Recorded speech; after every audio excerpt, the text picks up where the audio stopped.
এখন রবীন্দ্রনাথ ঠাকুরের শান্তিনিকেতন প্রবন্ধাবলীর অন্তর্গত দীক্ষার দিন। আশ্রমকে যেদিন সত্য করে দেখতে হবে সেদিন আনন্দের সঙ্গীত বেজে উঠবে, ফুলের মালা দুলবে, সূর্যের কিরণ উজ্জ্বলতর হয়ে উঠবে। কারণ আনন্দের মধ্য দিয়েই সত্যকে দেখা সম্ভব হয়, আর কোনো উপায়ে নয়। আমাদের একান্ত আসক্তি দিয়ে সব জিনিসকে বাইরের দিক থেকে আঁকড়ে থাকি।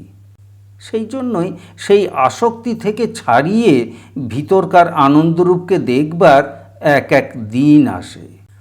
আশ্রমের প্রতিষ্ঠাতা মহর্ষি কোন দিনটিকে আশ্রমের এই সত্যরূপকে দেখবার উৎসবের দিন করেছেন? সে তাঁর দীক্ষার দিন। দীক্ষা সেই দিন যেদিন মানুষ আপনার মধ্যে যেটি বড়, আপনার মধ্যে যে অমর জীবন, তাকে স্বীকার করে। সংসারের ক্ষেত্রে মানুষ যে জন্মায় তাতে তার কোনো চেষ্টা নেই। সেখানকার আয়োজন তার আসবার অনেক পূর্বে থেকেই প্রস্তুত হয়ে আছে। কিন্তু মানুষ আপনাকে আপনি অতিক্রম করে যেদিন একেবারে সূর্যের আলোর কাছে, নিখিল আকাশের কাছে, পূর্ণ সমীরণের কাছে, বিশাল বিশ্বব্রহ্মাণ্ডের দক্ষিণ হস্তের কাছে দীক্ষা গ্রহণ করে, যেদিন এই কথা বলে যে আমি অনন্তকালের অমৃত জীবনের মানুষ, আমারই মধ্যে সেই বৃহৎ, সেই বিরাট, সেই ভূমার প্রকাশ, সেদিন সমস্ত মানুষের উৎসবের দিন।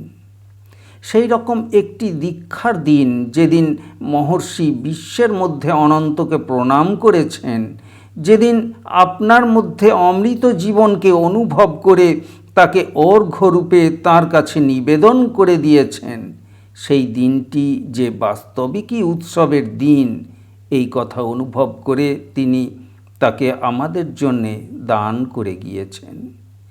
মহর্ষির সেই দীক্ষাকে আশ্রয় করেই এখানে আমরা আছি। এই আশ্রম তাঁর সেই দীক্ষা দিনটিরই বাইরের রূপ। কারণ এখানে কর্মে দীক্ষা, শিক্ষায় দীক্ষা, শিক্ষকতায় দীক্ষা, সেই অমর জীবনের দীক্ষা। সেই পরম দীক্ষার মন্ত্রটি এই আশ্রমের মধ্যে রয়ে গেছে।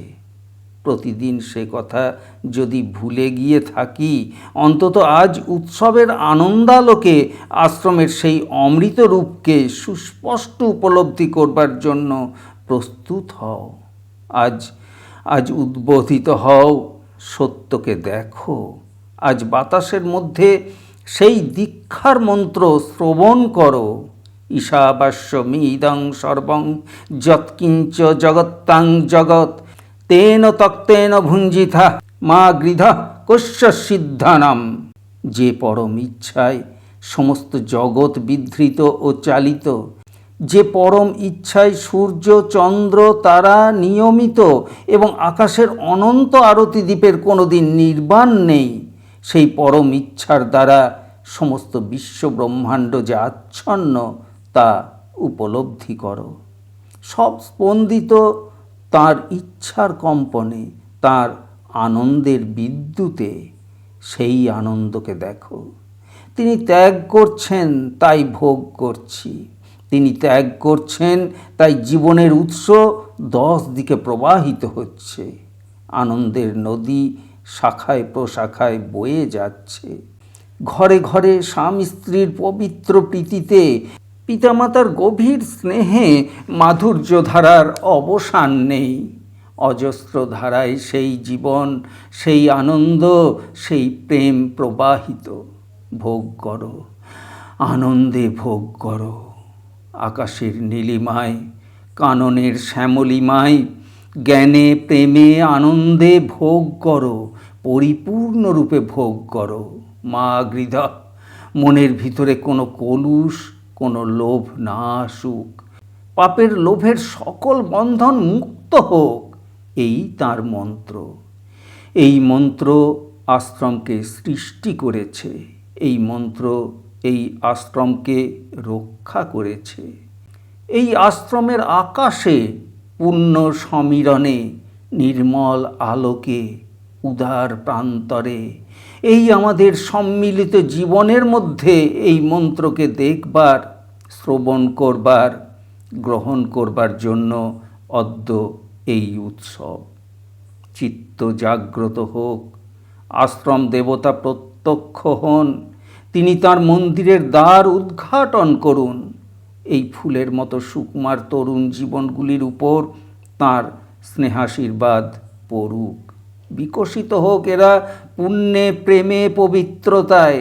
স্মরণ করুক এই শুভ দিন, গ্রহণ করুক এই মন্ত্র, এই চিরজীবনের পাথেয়।